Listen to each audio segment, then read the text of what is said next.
Good day mga kananay. Dito po sa amin ay araw po. Hindi ko alam kung ano dyan sa inyo. Parati po akong masaya dahil wala nang ang naramdaman ko ay maayos. Tsaka kanina po ay pumunta po ako ng San Jose. Hindi ko na po na-videohan dahil napag-request po sa akin si Brother Ed na magkakuha daw ng kanyang mga papilis, mga supporting papers sa San Jose, sa kanyang sa kanyang iniskwelahan doon sa national doon sa San Jose. Ngayon po ay pagpunta ko doon mga kananay ay thanks God naman at napakaalwan yung kinuha ko. Maalwan lang. Tsaka umuwi ka agad kami. Ang kasama ko po ay si Brother Eric. Nagsakay lang po kami sa single doon para madali pong makauwi kami. At ngayon po ay sa pag-uwi namin, naalala ko tuloy na wala kaming ulam. At ngayon po ay napadaan po ako sa daan kasi ang ugali kong mga kananay ay maghanap ng kung anong maulam, pero naalala ko na ang gulay ang masarap na ulam.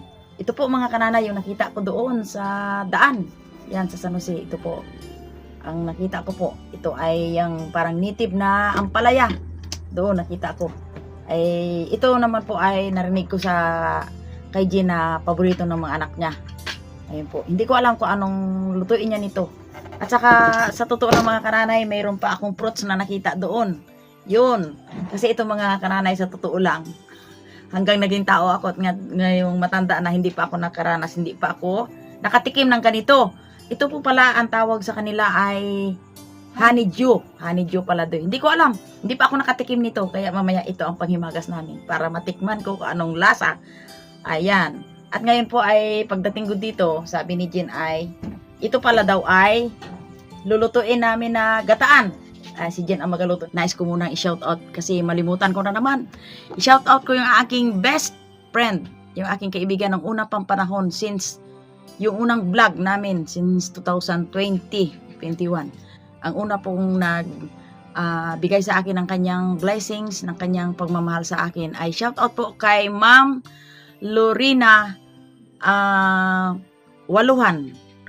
Ang kanyang channel po ay Disimi Pinay. Shout out po dyan sa iyo, Ma'am Lorna. Ma'am Lorna, shout out po dyan sa iyo. Sana ay kahit maraming snow dyan ay pasalamatan mo, at least buhay tayo at maganda, mabuti dyan sa inyo ay malamig, dito sa amin ay mainit. Yun. Yan, salamat po sa iyo, Ma'am. Ito po. Yan po ang naalala ko na basta shout out po sa inyo.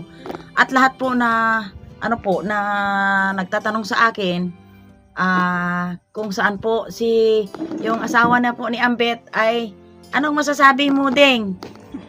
Ay, sabi po ni nanay sa akin, maraming nagtatanong kay Ambet kung saan siya kasi siya po yung nakakabasa ng inyong mga sa akin wala naman. Kasi hindi naman po ako hindi ko naman yung magkuha ng cellphone. So, si Ambit po ay sadyang pinapahinga ko muna po sa pangingisda kasi si Ambit po ay medyo maiba ang kanyang kalusugan na hindi niya po kaya na yung lamig. So, ako na po yung nag-decide mismo na pahingahin muna siya sa pangingisda at maghanap muna ng ibang trabaho. Ayun. Yun po ang tungkol sa kanya. Kaya yun po ang totoo na pangyari dito sa amin kasi hindi lahat naman po na gusto nyo malaman sa amin ay kaagad-agad kami magasagot kasi may kanya-kanya kaming private na mga sa aking pamilya at hindi naman po pwedeng i-marites ko yung mga kailangan nila, yung mga kanilang mga alalanin sa buhay. Kaya po yan po, salamat po. At si Jen ay sali sa akin dahil para po hindi naman po sa kumita kundi gusto ko po siyang tulungan. Ako naman po mga kananay ay handa naman po akong tumulong dahil sa pamilya ko lang po, sa aking mga anak. Kasi yun ang ko dahil ang naisip ko kasi ako na lang po ang isang nila, yung nanay, ang magulang kasi ang mister ko ay umuna na sa langit at ako na lang. At masaya po akong suporta sa aking mga anak katulad nga kanina na pumunta po ako sa request ni Brother Ed na kunin daw yung mga papilis ni San Jose. On the spot, pumunta kami doon ni Brother Eric. Kahit kagabi po, na hindi ko na, may hindi kasi ako mga kananay gabi na mahilig mag-video kung anong mga pangyari dito, katulad kagabi ay nangailangan ng tulong yung aking balae na nanay ni Milin. Ayun, sinamahan ko po na pumunta sa ano, na siya ay masolusyonan yung kanyang pananakit ng katawan, at salamat at nagtagumpay naman po, at ito naman po kami ngayon.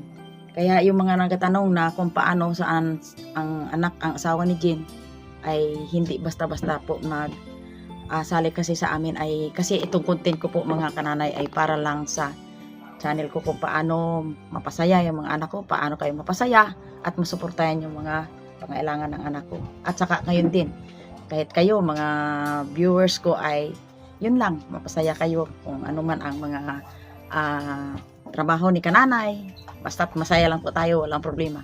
Kaya yun ang totoo na sa aming buhay. Kaya pangit yung ano man po ang mga naisip niyong mga hindi namin alam, ay wala na po kami doon. Kaya ito, tuloy po kaming magluluto ni Jen. Basta Yan. yun po ang katotohanan, ay sinasabi ko na sa inyo na siya po ay talagang pinagpahinga ko muna sa pangingisda, kasi sa fishing brother po ay pangingisda po ang kanya, kaya matagal na pong dinadaing niya sa akin na hindi niya nakaya yung lamig. So syempre yun naman ang kanya pangingisda, kaya pinagpahinga ko muna siya. Ayan. Sabi ko sa kanya, maghanap muna ng ibang trabahong hindi kuwan sa tubig or malabigan, kasi Ayan. hindi niya nakaya talaga po yung lamig. Oo nga. Ayun po ang katotohanan. Ayan. Yan nga sabi sa Bible, sabi ni Jesus na, if you know the truth shall make you free. Kaya masaya kami. Wala kaming dito sa amin. Kaya okay, continue na lang po kami. Ito po mga kananay. Ay himayin natin yung ating binili kanina sa San Jose. Habang wala po ako dito ay nagtinda po pala si Jen ng kanyang kakanin. Kaya marami daw ang bumili. Tuwang-tuwa si Jen dahil Naglako ako sa school. Naubos yung aking paninda, ang lutong paninda, kakanin. kaya yun, tuwang-tuwa. Naubos ka agad. Masarap ang maghanap buhay. Dito mga kananay, basta wala kang problema, masaya ka. Yan nga ang sinasabi mga kananay, kung magkaroon ka man ng problema, tawanan mo ang problema. Yun. Kasi kung pakadibdibin mo kung may problema ka, lalong nasisira yung kalusugan mo. Yan ang sinasabi mga kananay na dito sa mundo ay kung ano lang ang mayroon kang binigay ng Diyos, magkontento lang po tayo.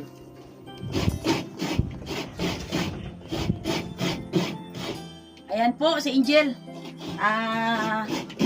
Natuto na pong magtalok ng pipino kasi mahilig siya sa pipino Kaya yan. Yung favorite niya. Tumutulong po si Angel sa aming pagluluto. Yan. Maganda. Ang katalok ng favorite niya kasi siya matakaw dyan At saka mga kananay, ang taga-video po yung si kuya niya. Si Mark. si Mark ang taga-video. Iharap mo tayo sa video sa Ismailda. Yan ang sinasabing tulong-tulong sa kaunlaran.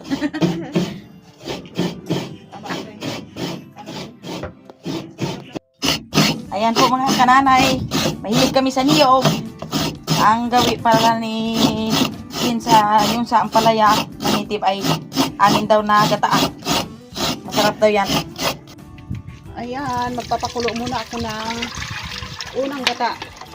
Ang talagang malinamnam na gata.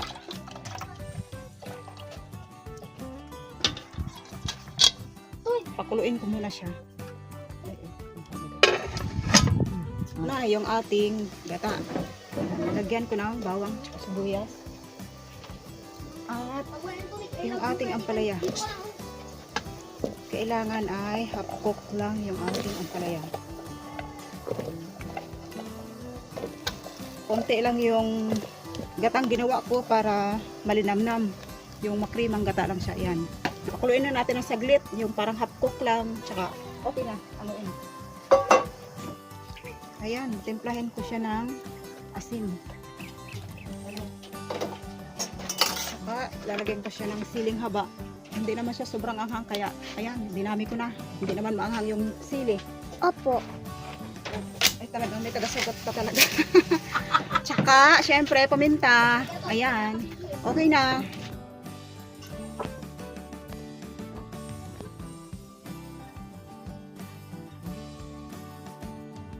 ngayon po mga kananay ay handa na po yung aming hapagkainan para kakain na naman ng aming pagkain ngayong araw. Ang magpasalamat po sa amin ngayon ay walang iba kundi si Angel. Okay, nalangin po tayo. Lord, salamat po sa makalimuhan, sa pagkain, kapayapaan. Bigyan niyo po ng lakas upang makablog niya simula tuwing araw. Amen. Nakakatawa itong mga apo ko, mga kananay. Talaga naman.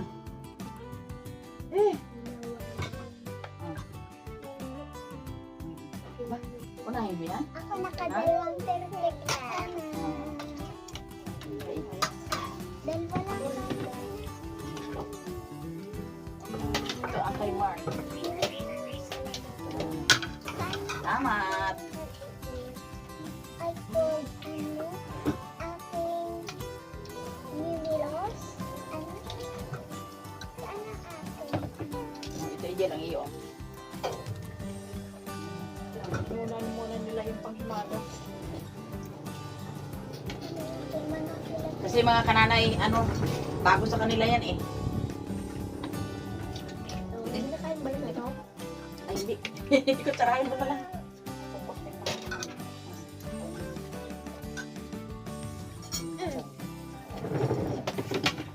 Ang duol, guys. Sige. Ay pampahaba ng buhay.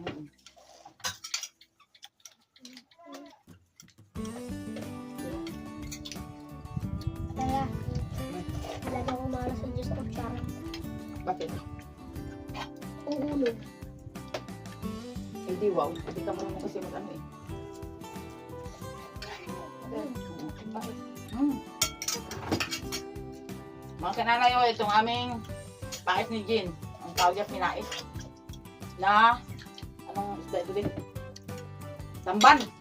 Tamban. Hindi yan labi yung tamban. Ano ba yan? Tamban? Maling tamban. Pinais ko. Sariwang-sariwa kasi kaya naisipan ko paisip. Sarap. Mm. Ko yung maraming kaliwa.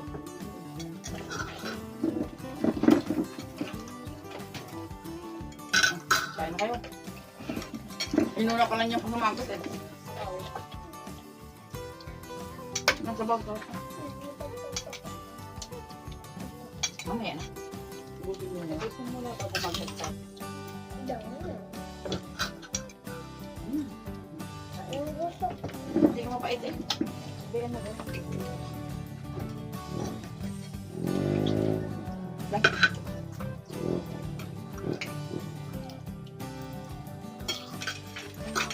Kayo pa eh. Ito tayo.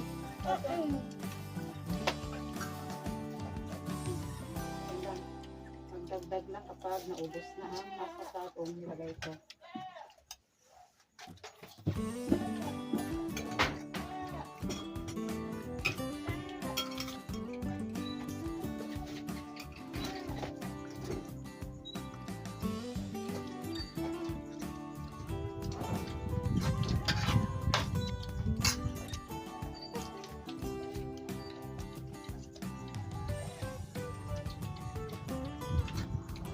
Mga kanal, pag marunong ka sa technique nito, well, ang palaya ay talagang wala palang pait. Kailangan ng hapok lang siya. Kaya,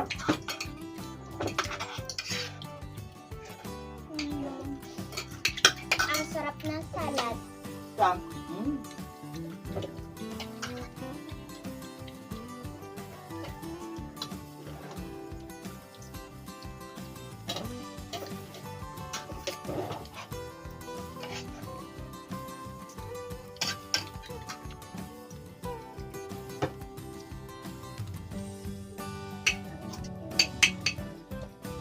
Tuloy pa. Ate Ayan na bahala dyan. Pero Mapapagwet ako dahil papakain ko ba dyan? Pero ako bulit na lang. Ang aming pagkain, mga kananay, parang gaunahan. Sarap. Dabo kong valde. Good fight pa dyan. Tapos pa ito ang bakal dyan, ha?